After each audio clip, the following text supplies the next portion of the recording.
الله تعالى قال النبي صلى الله عليه وسلم بعثت لأتمم مكارم الأخلاق. Respected listeners, Assalamu alaikum wa rahmatullahi wa barakatuh. Welcome to the 12th session on the destructive elements, or the elements that destroy a person spiritually, according to Imam Gazali rahmatullah alayh, which he outlines in his book Ihya al-Ulumuddin. Alhamdulillah, there were 10 in total. We had a muqaddimah, an introduction on the first day, where we spoke about the book and about Imam Gazali rahmatullah alayh and what we were going to do after that.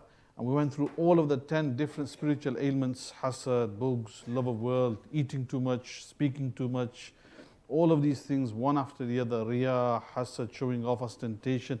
And thereafter, on completion of the 10th, today is the conclusion, a very short conclusion, inshallah ta'ala. Although Imam Gazali rahmatullah alayhi, he goes into a lot of detail, but I'm not going to go into all of it, but just to give you a flavor, and then we'll finish at the end with some nasiyat from Hazrat Hakim al-Ummat, Mujaddidul Millat, Mawlana Shafi Tanvi rahmatullah alayhi.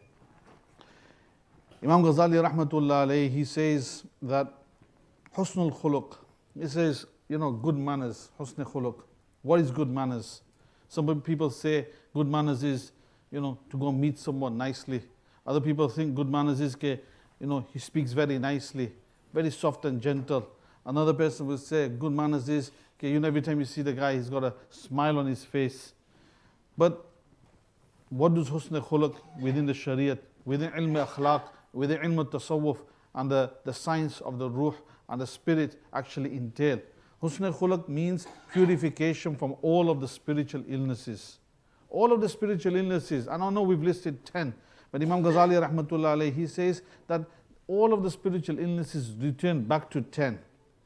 And as we mentioned before, that it's wajib and compulsory upon every single individual to purify himself, to tazkiyah of himself from the akhlaq zamima, from all the spiritual ailments. So when a person is spiritually pure, you will say that this person has now acquired husn khuluq, good akhlaq. All of the spiritual ailments we mentioned in the first lecture, it's like a domino effect. They're connected one to another. And Imam Ghazali rahmatullah alayhi, he mentions in this conclusion, he says that removing all of them is necessary. Not just one of them, or two of them, or three of them, and leave the 7 behind. Or remove 8 and then leave 2 behind. He said you can't consider a person who's ill, and he's got 3-4 illnesses, that if he was to be cured from one illness but 2 remain, that the person is cured.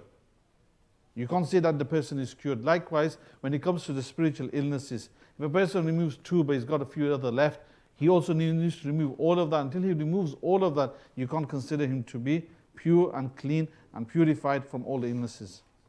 And then he also gives another example. He says, like a beautiful person, that you might see a person from behind, they've got hair, beautiful hair, straight out of a Vidal Sassoon advert. But she turns around and then the desirables are more than desirable. In that, there's a lot more that she needs, She's got nice hair, but then when she turns around, then you think to yourself, what's that? When we were in Jeddah, we got there, I was about 25, 26 years old, young, working at the Arab News. It was interesting. And they put us in a hotel, and they said to me, Ismaeel, you'll have to find yourself a flat. I says, okay. In the evening, after work, just stroll around, and you might find something, then you can move out of the hotel and go into the flat. I said, inshallah, apartment. So I remember one apartment building, looked very nice from outside. And they used to have the caretakers, Pathans, Sindhis, Baluchis standing outside or sitting outside. And they're very simple people. They get paid 1,000 riyals a month, 800 riyals a month in those days. They're very happy. They live there, eat there, all their food is there, little hut on the side. And I said to him, Bhaiya, kitna hai? Aapka kaam ka nahi hai. He says, I said, how much is a flat here? He said, aapka kaam ka nahi hai. Because he says, because he realized a few days I've been there, England ka hai. He said, aapka kaam ka nahi hai. I said, why not? He said, ये पुरानी building है, उसको बस ऊपर से ठीक कर दिया. It's a very old building, but from the outside they've done it nice. So I said to him, it doesn't matter. He said, bhai, बैठो. And he said to me very simply, he said that if you get an old lady and you put makeup on her, आप उस पर बनाव सिंगार डालेंगे, क्या आप उसके साथ शादी करेंगे? नहीं करेंगे, नहीं करेंगे, तो बस जाओ दूसरा तलाश कर लो, अच्छा रहेगा आपके लिए. Go and find another one. So I just remembered that old man. He was very simply, he said that. So in the same way, a person, if there's someone, he's got a beautiful nose, he's got beautiful eyes, but his teeth and stuff aren't right, or the rest of his face isn't right, then is it beautiful? No. But everything, all the different elements of the body has to be correct. And when all the face, all the different limbs are right, then you can turn around and say that this person is actually beautiful. Imam Gazali rahmatullah alayhi, he then mentions some of the hadiths from Nabi Karim sallallahu alayhi wa sallam. Nabi sallallahu alayhi wa sallam says, أَثْقَلُ مَا يُوضَعُ فِي الْمِيزَانِ الْخُلُقُ الْحَسَنِ.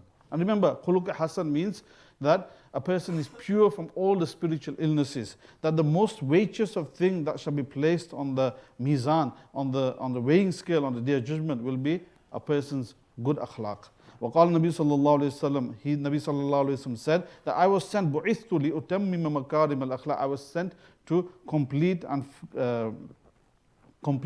perfect people, the good akhlaq of people. وَقِيلَ لَهُ مَدِّينَ. He was said to the Prophet sallallahu alayhi wa sallam, what is religion? He said al-khuluqul hasan. He says the deen is good character. وقال حسن الخلق خلق الله تعالى وقال صلى الله عليه وسلم أفضل المؤمنين إيمانا أحسن خلقا. That the best of believers are those in iman who are the best in akhlaq. And the context of akhlaq here is purification from all of the spiritual illnesses. So from the hadith you understand, Imam Ghazali rahmatullah, he says there's two things. There's khalq, which is the external makeup of a person, his external, how he looks, his head, his hands, his body, his torso, all of that. And then you got khulq, which is the Arabic word for akhlaq.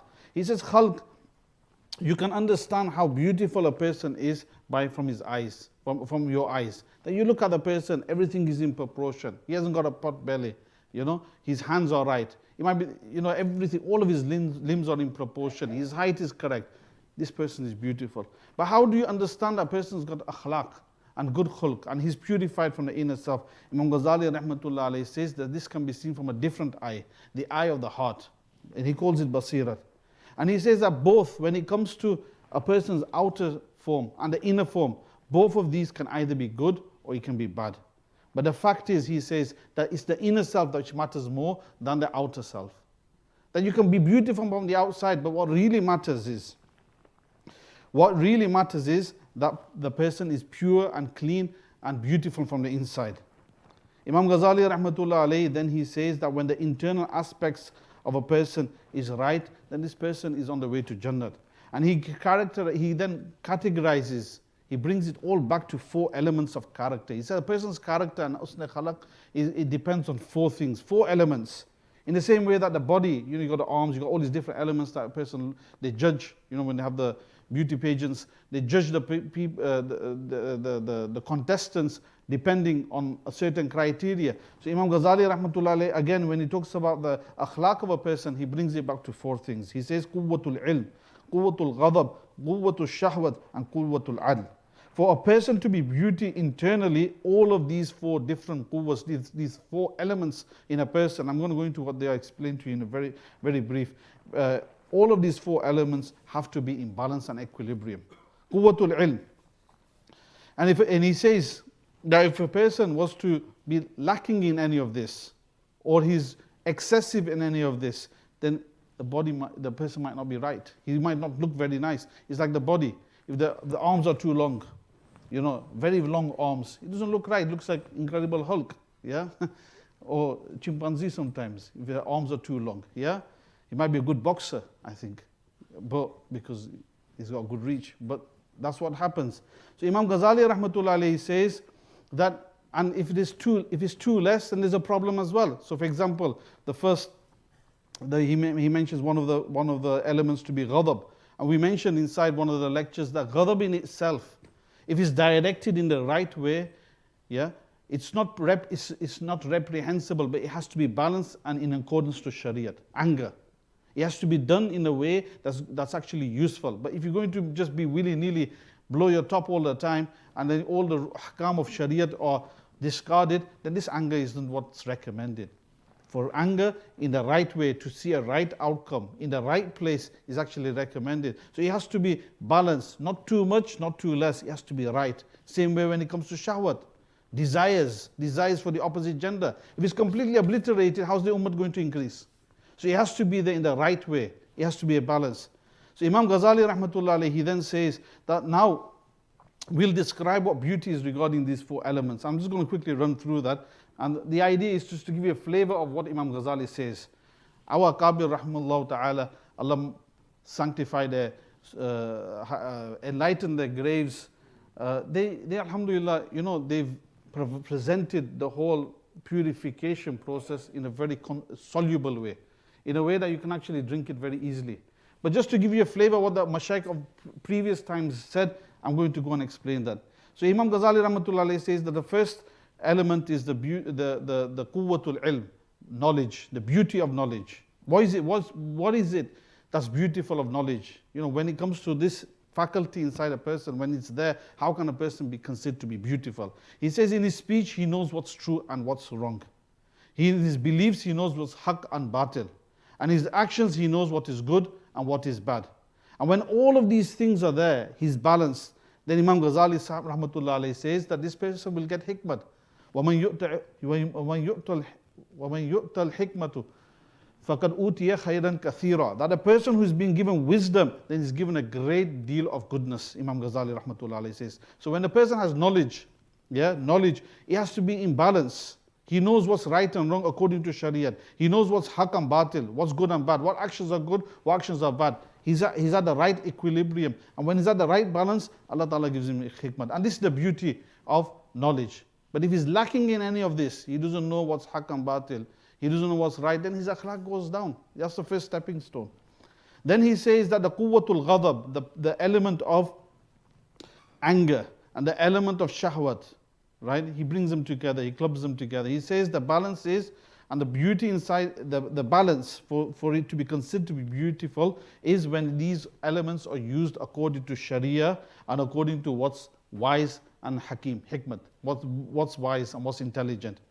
Wherever the Sharia directs us to use our anger in the right place, we use it in the right place in a measured way.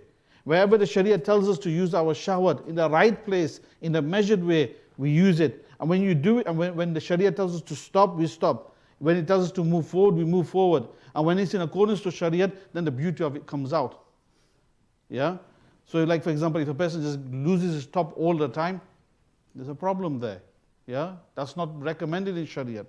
But when a person uses his anger with the outcome, he wants this particular outcome, this is the right place, and I want to make this, I will be angry at this time, and the anger that I'm going to have is going to have the right outcome according to Shariat, within the limits, then the outcome will be positive.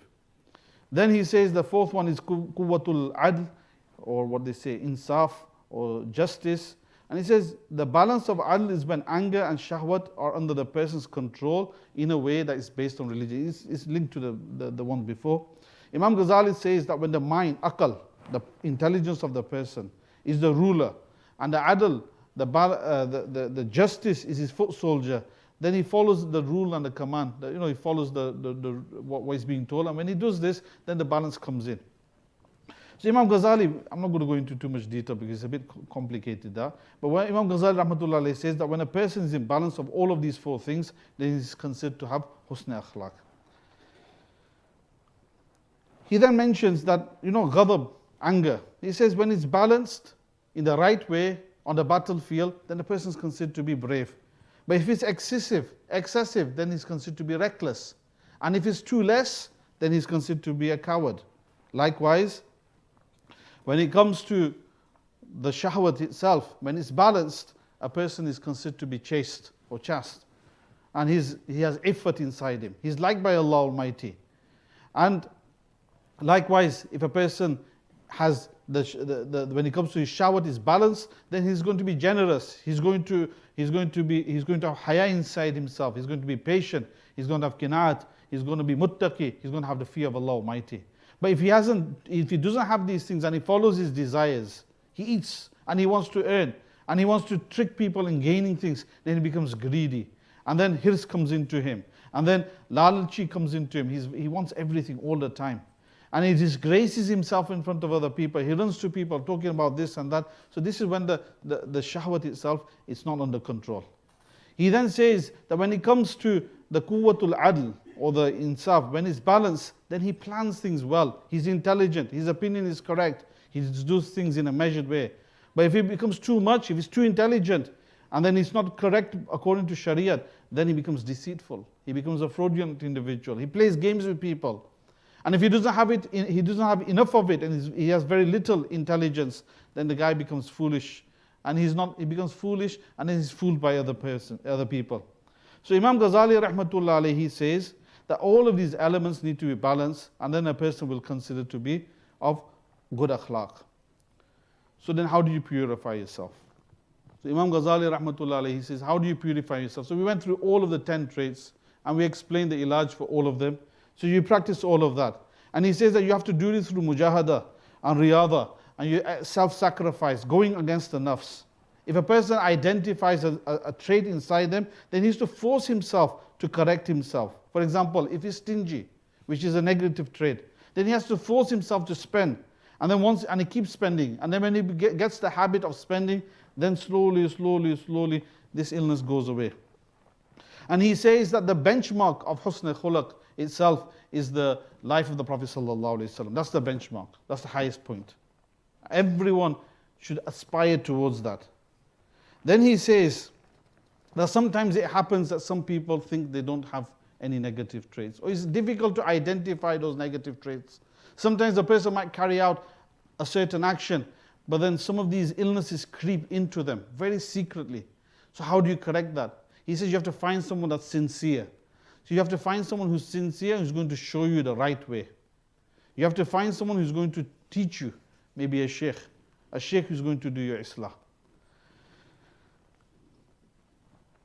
And in the olden days, Imam Ghazali rahmatullah doesn't mention this, but in the olden days, what used to happen was that when it came to the correction of the nafs itself, the mashayikh say that they spend a process of time, a period of time, removing all the negative traits, one after the other. Once they've completed that process, then they go into a program of zikr. And then when they go into the program of zikr, then the positive traits develop. The Mashayikh has a Shaykh Rahmatullah Alayhi in Abiti, he mentions his Sharif Tariqat Katalazum and a few other kitabs. He says that this is called fasal and wasal. Fasal means separation, and wasal means joining. That person separates himself from all the spiritual illnesses one by one, and after he's removed all the spiritual illnesses, then the Shaykh puts him onto some sort of program, and then he joins him to Allah Almighty, and it becomes easier. As the Shaykh Rahmatullah Alayhi in his Abiti, he mentions a story of Shaykh Nizamuddin Balkhi Rahmatullah Alayhi. As the Shaykh Nizamuddin Balkhi Rahmatullah Alayhi came to India, and he sat by a very great Shaykh, Hazrat Abdul Quddus Gangoi Rahmatullah Alayhi, who was from the 16th century. And Hazrat Abdul Quddus Gangoi Rahmatullah Alayhi gave him ijazat. He went back and he got Khilafat. He went back to Balkh in eastern Afghanistan, and he stayed there. And he had a very big khanqa running there. Once he receives a letter from the grandson of his Sheikh Abdul Quddus, his grandson, Shah Abu Sayyid Gangoi Rahmatullah Alayhi. And he says, I'm coming to visit you. So Sheikh Abdul Quddus Rahmatullah Alayhi, he came out so many miles outside his khanqa, and with an entourage, he welcomed his murid, his Sheikh's grandson. Ahle Bayt has come. He brings him, he sits him in an honorable place inside the khanqa. He feeds him beautiful food. He gives him all the luxuries that he could possibly afford at that time. His khuddam are all looking after the Pirzada, the grandson of the Sheikh. And then when he's about to leave, he says, then he gives him a gift of a purse with gold coins, ashrafis inside. And he presents it to Shah Abu Sa'id Rahmatullah Alayhi. Shah Abu Sa'id Rahmatullah Alayhi, he says, Hazrat, I haven't traveled all the way from Gango in India, North India, in the Doab. Yeah, I haven't traveled from the Jamna and the Ganga River, from the Gangetic plain, all the way through the Hindu Kush to northeastern Afghanistan to eat nice food and to be gifted gold coins. But I actually come here to take from you something that was given to you, the khazana, the treasure that was given to you by my grandfather. So Shah Abdul Quddus, Sheikh Nizamuddin Balkhi rahmatullah understood that he hadn't come for the worldly benefits, he'd come for the spiritual benefit. And his face completely turned straight away. He became coarse with him. And he said to him, no problem, you've come for Islah. He was saying to him, not verbally, but through Zuban-e-Hal, from the way he was behaving. He said, no, you come for Islah. He sends him to the kennels. And he sends him to the kennels to look after the hunting dogs. Very tall, big hunting dogs, strong. And he says, you stay there. And he told the bawarchi, he told the cook in the kitchen, give him 2 barley breads a day, jauki roti, 2 in a day. And his whole job thereafter became looking after the dogs, big dogs, feeding them, washing them, cleaning them. Sometimes he has to run to the kitchen and he has to warm the water and he has to get on his knees, blow into the wood fire just to get the fire running. It gets cold, so he has to heat the water, bring it back, and he does the khidmat of the khanqa like this, looking after the hunting dogs. Shah Nizamuddin Balkhi rahmatullah alayh, he's keeping an eye on this person. This is the fasal taking place where they're removing the spiritual illnesses. You know, this person was the grandson of a famous sheikh. You know, they say that Malvi ka ladka bhi, you know, the son of a Moulana is always very naughty. Yeah, they say. You know, the son of a Moulana is always very naughty. But this was the son of a very big sheikh. And he's come for his Islah.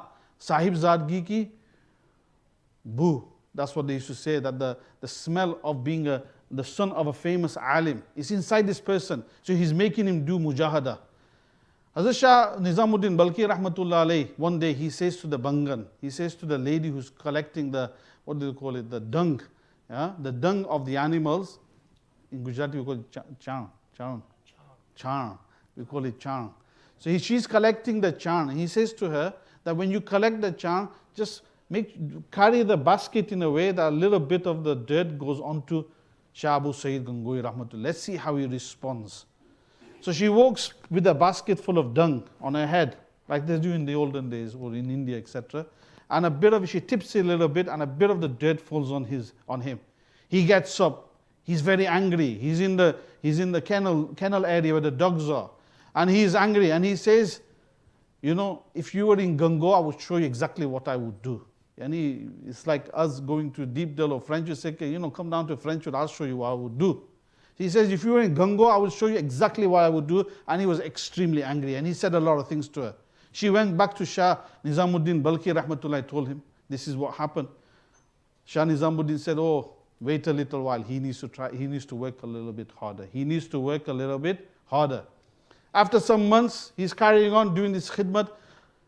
Sheikh Nizamuddin tells her again. He says, this time, do it again. Let's see what he does. So she does it again. This time he doesn't get up, he doesn't say anything, but he looks at her in a very harsh way and he gives her a dirty look. He goes red in anger, but he controls himself. She reports back to Sheikh Nizamuddin. He says, give him a bit more time.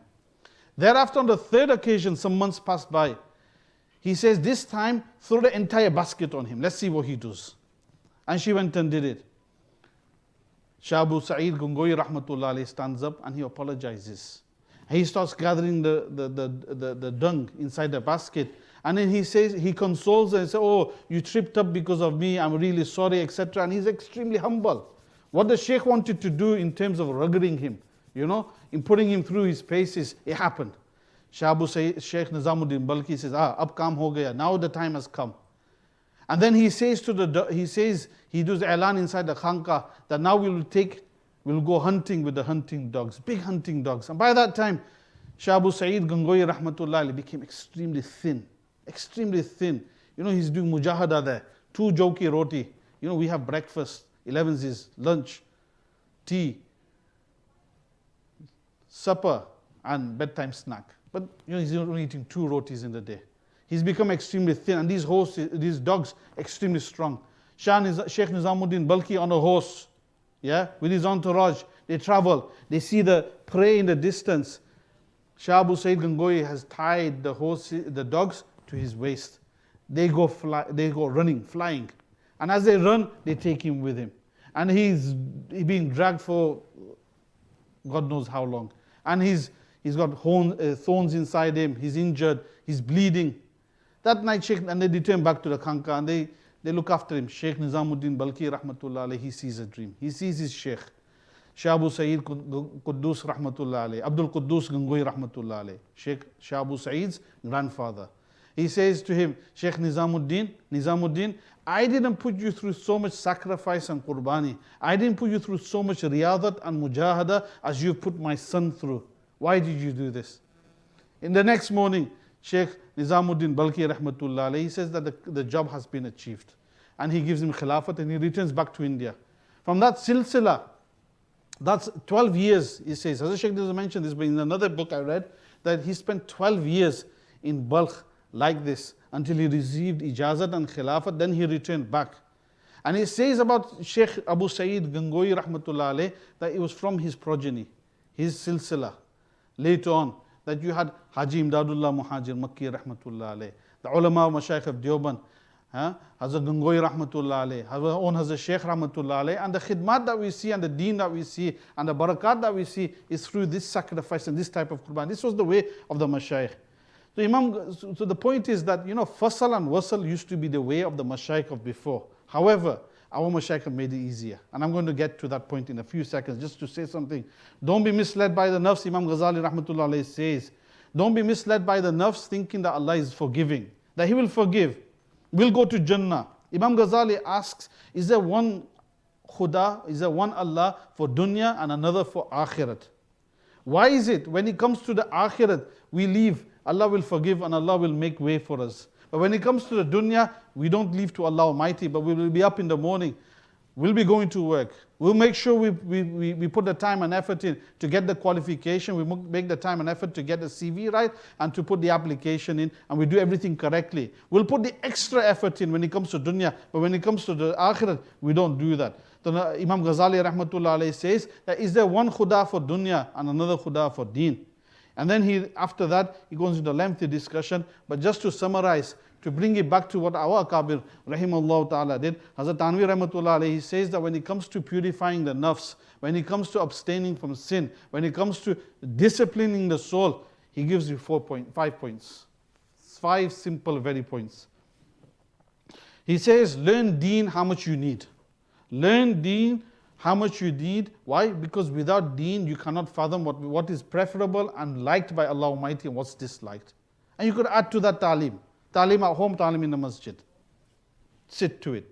That's the first. Learn deen as much as you can. And how much you need. That's the first thing. The second thing he says is make firm intention. He says the second thing is make firm intention not to sin. And whatever has happened before, seek forgiveness over it. And the intention has to be firm. Sufi Iqbal Sahib rahmatullah, and if you commit a sin, he says if you commit a sin, then do tawbah. Make firm tawbah on this. And if it happens again, then make salatul tawbah on top of that. Do salatul tawbah on top of that. But don't just do it from the tongue, do it from the heart. Hazrat Tanvi rahmatullah alayhi says that this is a mujarrab nuskha. This is a recipe that's tried and tested. He says a tried and tested formula, try it for a few days. Make firm intention not to sin. Make firm intention to remove all the spiritual ailments from my heart. And then if a person commits those sin, then do tawbah once more. And if he commits a sin again, then do tawbah once more, but also pray salatul hajjah and carry on firmly on this. And if you carry on firmly on this, then inshallah bit by bit, Imam Ghazali, Hazrat Tanvi rahmatullah alayhi says that a person will ultimately stop sinning. Sufi Iqbal Sahib rahmatullah used to say that hamare tawbah bhi kaisi tawbah hai, hamare istighfar bhi kaise istighfar hai. What is the level of our istighfar? That even on our own istighfar, we do it so heedlessly without paying any attention that we have to do istighfar on our istighfar. We have to do istighfar on our istighfar. Sufi Iqbal Sahib rahmatullah alayhi used to say that. So that's the second thing, firm intention. And make sure you put salatul hajj inside it. That's the second. The third thing is, he says, that see a sheikh for suhbat. But not just that. Find him, sit with him regularly, and make sure that the ta'alluq and the connection with him is one of islah. Not just for hanging around. Yeah? One of islah. Pursue him. Be persistent. Get your Islah done, make it your mission. When you want a job, so many steps you take. But when it comes to your Islah, bas thodik malina avi gyo, bas no. Go after, stick to it and get your Islah done. That's the third thing. And then the fourth thing he says is at the time of bed, meditate. For a few minutes over your actions in the day. What did you say? What did you do? What did you see? How did you behave? And those sins that you committed, be remorseful over them. Not only be remorseful over them, but do tawbah over them. That's the fourth thing. And the fifth thing he says, that take some time out. 15 minutes. Start with 15 minutes, 20 minutes, 30 minutes, an hour, 40 minutes, whatever. Take some time out in a day to sit by yourself. Mindfulness time, they say. But some time for yourself to do dhikr of Allah Almighty. To do ibadat of Allah Almighty. Recitation of the Quran and dhikr with tawajjuh. So these are the 5 things Imam Hazrat Thanvi Rahmatullah Alayh says. And at the end of the day, Imam Gazali Rahmatullah Alayh, he mentions a lot more. It's very complicated, but the nuskha that our Mashaykh and Akabir gave is easily digestible. A person can swallow it very quickly. And just to summarize that bit, I'll just mention them quickly. Learn deen as much as we need, because then you understand what's preferable, what's liked by Allah, what's not liked. Number 2, make firm intention of not sinning. And if a person commits a sin, then do tawbah again. And if he commits a sin again, then do salatul hajj and continue this. Inshallah, after a bit, the sin will stop. Number 3, suhbat al-shaykh. And it should be a working relationship with the shaykh, where you're actually getting your Islah done. Number 4, at the time of bed, do muraqabah over your sins. What have I committed in the day? Be remorseful and do tawbah. And number 5, take some time out for dhikr in a day, in khalwat by yourself. Just you and your Allah Almighty. And inshallah by this, a person's heart will be purified. Alhamdulillah, we come to the end of our lecture. Jazakallah for tolerating me and listening to what I say. I pray Allah Almighty gives me the tawfiq to act upon everything that's been said, because I'm most in need more than everyone else. Wa akhiru da'wana alhamdulillahi rabbil alameen. Sallallahu alayhi wa sallam. No problem.